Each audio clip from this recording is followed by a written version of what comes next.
महाराष्ट्र में सत्ता संघर्ष को लेकर सुप्रीम कोर्ट में चल रही सुनवाई के दौरान ठाकरे गुट के वकील कपिल सिब्बल और अभिषेक मनु सिंघवी ने कानून को जमकर इस्तेमाल किया।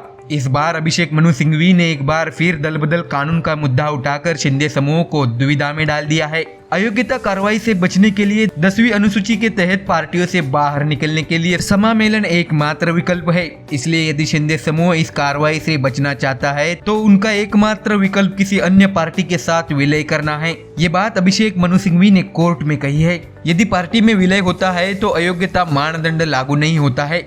शिंदे समूह के किसी अन्य दल में विलय करने के बाद चुनाव आयोग बहुमत का फैसला ले सकता है।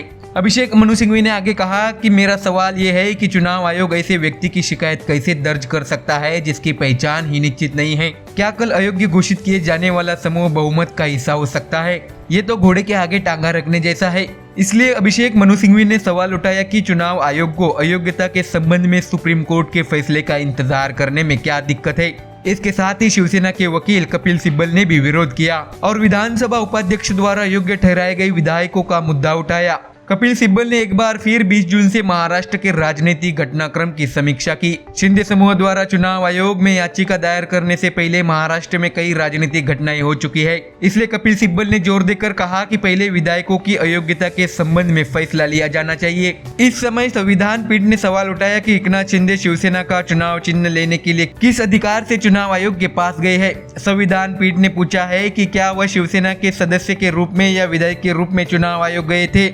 इस पर कपिल सिब्बल ने कहा कि यह सबसे पहले स्पष्ट होना चाहिए कि एकनाथ शिंदे किस हैसियत से चुनाव आयोग के पास गए। संविधान पीठ ने कहा कि अगर एकनाथ शिंदे शिवसेना के सदस्य है तो वह चुनाव आयोग से संपर्क कर सकते हैं। अब देखना होगा कि आने वाले दिनों में शिवसेना पार्टी किसकी होती है, उद्धव ठाकरे या एकनाथ शिंदे की। ऐसी और भी वीडियोस देखने के लिए हमारे चैनल को सब्सक्राइब करें और बेल आइकॉन दबाइए।